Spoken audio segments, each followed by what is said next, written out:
lugar de natalicio o residencia de personajes célebres de nuestra historia, como José María Morelos y Pavón, Agustín de Iturbide o Josefo Ortiz de Domínguez, por lo relevante de sus construcciones de cantera rosa de los siglos XVI, XVII y XVIII, y los sucesos históricos ahí desarrollados, el Centro Histórico de Morelia fue declarado Patrimonio Cultural de la Humanidad por la UNESCO en 1991.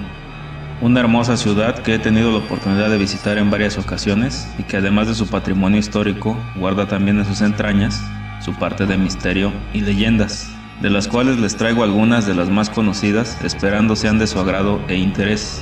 Y si es así, nos apoyan con su poderoso like, suscripción y comentarios, compartiendo nuestro contenido y sumándose a nuestras otras redes sociales, cuyos links están como siempre en la descripción. Esto nos motiva y ayuda a seguir generando más y mejores contenidos.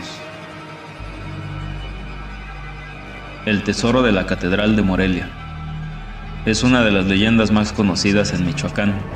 Se narra que en la ancestral ciudad de Morelia, denominada antes Valladolid, en una cuesta de la loma de San María se hallaba el ingreso a un túnel que cruzaba la ciudad y estaba obstruido por unas pocas pero inmensas piedras. No había construcciones en esos terrenos, ya que eran propiedad del ayuntamiento. Los vecinos de las áreas cercanas señalaban que por las noches de ese preciso túnel provenían gritos de pánico. Hace mucho tiempo, una banda de ladrones había planeado hurtar las riquezas que sabían se hallaban en una habitación especial de la Catedral de Morelia. Eran muy abundantes estas riquezas, ya que en ese recinto se atesoraba mucho dinero y gemas que el sacerdote obtenía mediante limosnas o donativos de las familias opulentas del estado que le donaban a la iglesia. Los ladrones resolvieron ingresar a ese cuarto accediendo por el túnel de Santa María, del cual se sabía que llegaba hasta la catedral. Se adentraron y al arribar al lugar señalado, comenzaron a excavar el piso del cuarto de los tesoros.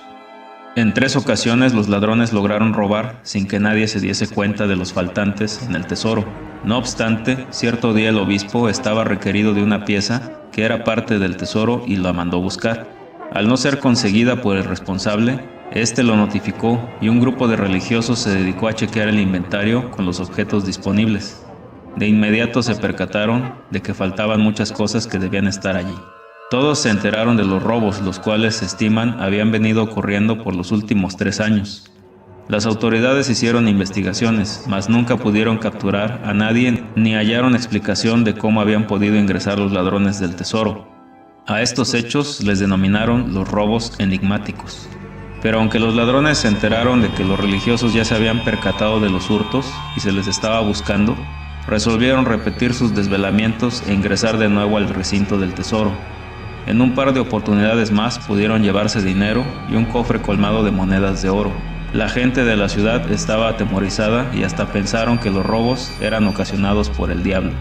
Cierta noche, uno de los monjes ingresó a la habitación y se consiguió con 3 hombres que estaban introduciendo oro en una bolsa. Al verlos, el cura alertó a todos los religiosos de la catedral, los cuales, sumados a los criados que se les aunaron, se adentraron por el túnel por el que habían huido los ladrones para perseguirlos y capturarlos. Todos iban rápidamente por el túnel, cuando un repentino temblor provocó su derrumbe, dejando a los religiosos atrapados. Soldados llegaron para intentar sacarlos, cuando se percataron de que después del área derrumbada, el túnel se separaba en 2 partes, una de las cuales iba hacia el oriente y arribaba al sótano de un mesón, y la otra les llevaba hasta la entrada de la loma de Santa María. En ninguna de ellas consiguieron a los malhechores, quienes se habían desvanecido enigmáticamente. Jamás se supo qué ocurrió con ellos. No obstante, algún tiempo después, por toda la localidad de Valladolid, que es hoy Morelia, y en otras de Michoacán, comenzaron a hacer de corriente circulación monedas de oro y de plata. La Cañada de las Vírgenes. En uno de los recodos de la Sierra Madre Occidental, quebrando las rocas a una elevación considerable, un alborozado chorro de agua penetraba el vacío y se precipitaba desprendido sobre un embalse transparente de fondo verdoso y peces amarillentos. Ya que las pliegues de la sierra eran muy estrechas por allí, no había quien se aprovechara del agua fresca que provenía de las montañas.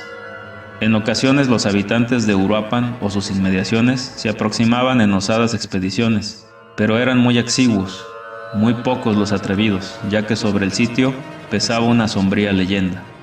De acuerdo a algunos, las evidencias de que era verídica yacían a un lado del embalse. Constaba de 3 rocas colocadas, 2 de ellas conformando una cama y la tercera, de figura triangular y puntiaguda, echada a un lado. La gente relataba que en la época prehispánica allí se congregaban los mexicas de las cercanías a efectuar los sacrificios que la ley de los tarascos les imposibilitaba realizar en Michoacán.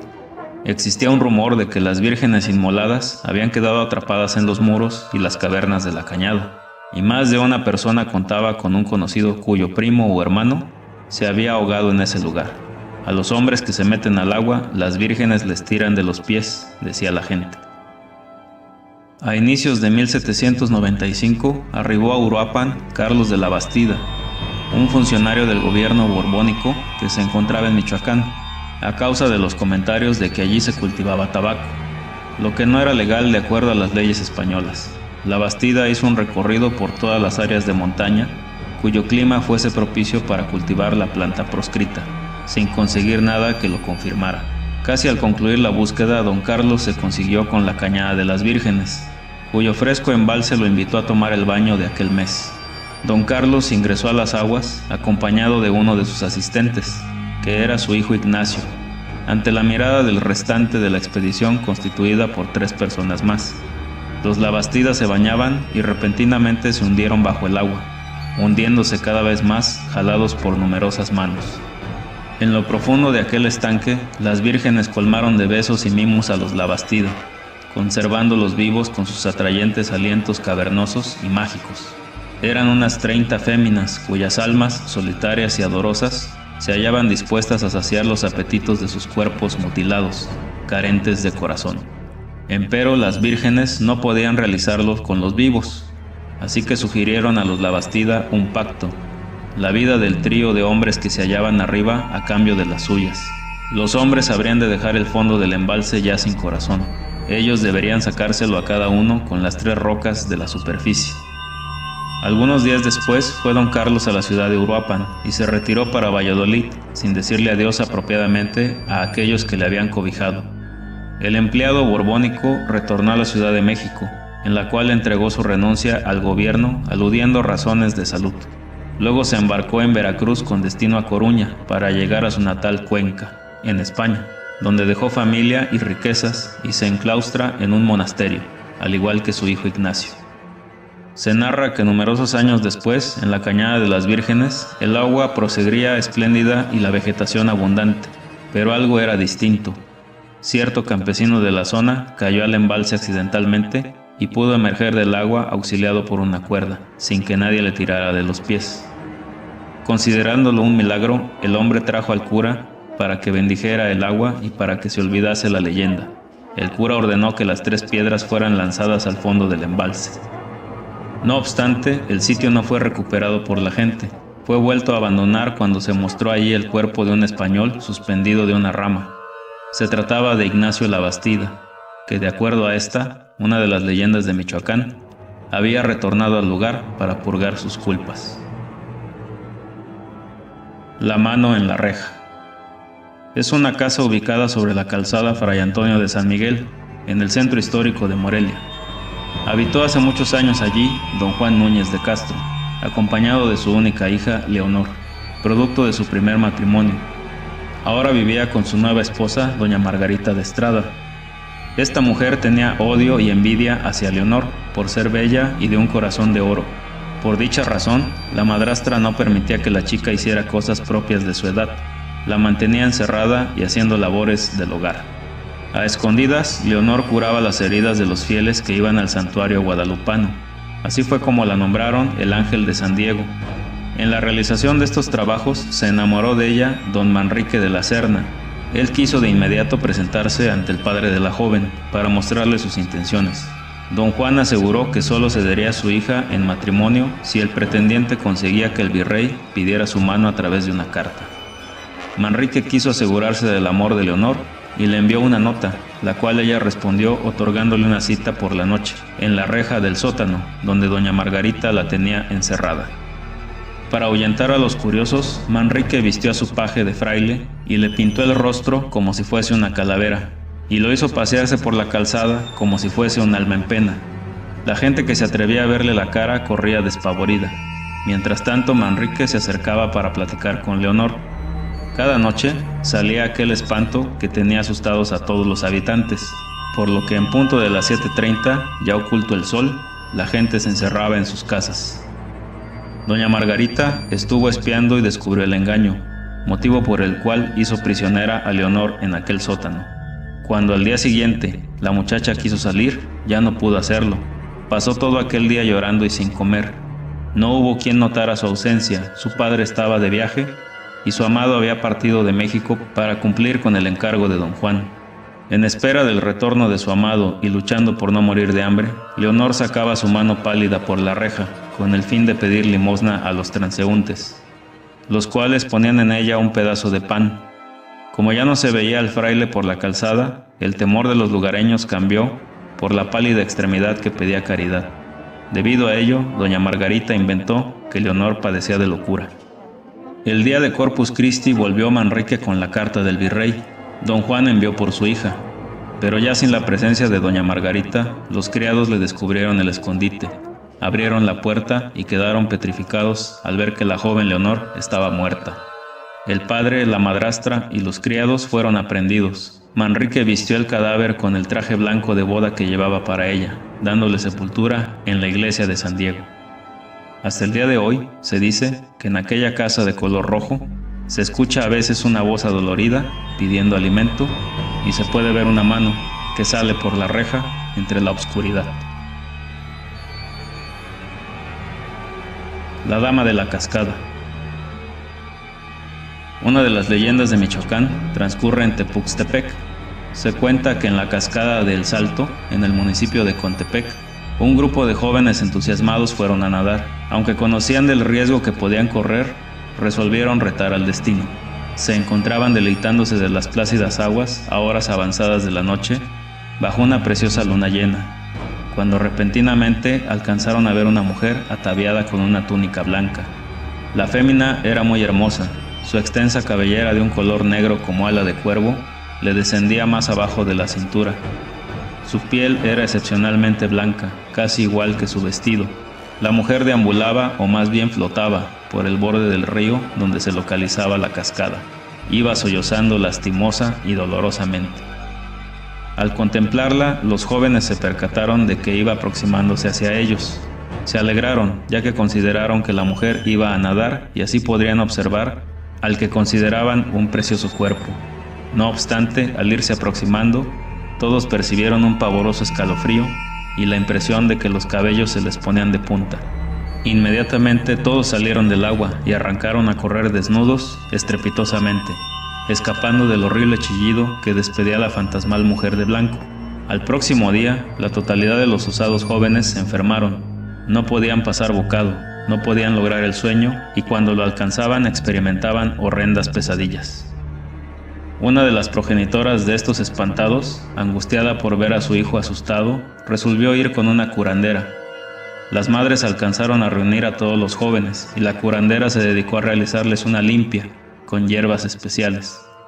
Por fortuna todos se pudieron curar del susto y más nunca retornaron a la cascada en la cual se les había mostrado tan perversa la Dama de la Cascada.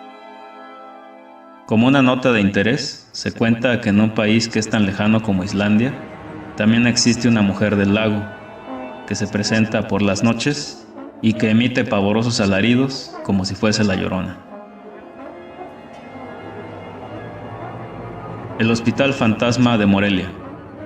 Un terrorífico relato que se origina en un hospital de Morelia, el cual es una instalación que aún hoy en día se encuentra operativa, pero que al profundo de sus corredores, salas y habitaciones, incontables fantasmas y presencias sobrenaturales medran la tranquilidad de las personas que corren la mala fortuna de encontrarlos. Son contados quienes han vivido en carne propia alguna experiencia con tales espectros, siendo el caso del guardia del edificio quien ha tenido mayor certeza de las cosas insólitas que acontecen dentro del hospital, cuando efectivamente no hay persona alguna circulando por sus interiores. Se comenta que en el quirófano de este hospital se muestran todas las noches un hombre que incomprensiblemente atraviesa las paredes y en ciertas oportunidades se oyen alaridos lastimosos. los cuales se considera que provienen de esa alma en aflicción que aún no ha conseguido reposo. En la sala de la morgue, a la cual llevan los cadáveres de los fallecidos, se oyen con frecuencia ruidos extraños, sonidos de vidrios partidos y un rechinar de las puertas como si alguien las abriese y cerrase. Igualmente, al circular por ese lugar, se percibe una sensación horrenda, como si alguien te estuviera observando todo el tiempo. En el salón de cuidados intensivos, que se localiza en el 8º piso del hospital, los testigos que han podido observar a esta aparición relatan que por las noches se aparece una mujer con una bata blanca que deambula por los corredores en total silencio y que deja a su paso unas manchas de sangre en el piso y las paredes, que al ir pasando el tiempo se desvanecen. El guardia del edificio dice que esta extraña mujer que se presenta en el 8º piso cuenta con una historia de miedo. Le habían practicado un trasplante de riñón, pero desafortunadamente el órgano no llegó a funcionar como se esperaba, y al conocer de las pocas expectativas que le quedaban de vida, resolvió optar por terminar con la suya arrojándose desde una ventana de ese piso. Como una nota curiosa relacionada con la ciudad de Morelia, recientemente existe un proyecto para explorar los túneles que existen bajo ella. Es un dato muy interesante, del cual les dejo un link en la descripción para quienes deseen conocer más. Y bien amigos, yo les agradezco por haberse quedado hasta el final de la narración. Este fue un breve recorrido por algunas de las historias y leyendas de la ciudad de Morelia en Michoacán. Si ustedes conocen algunas más, nos las pueden dejar en la caja de comentarios o en el grupo de Facebook, para deleite de la comunidad y ser parte del siguiente vídeo. Gracias a todos por su apoyo, espero verlos pronto y buenas noches.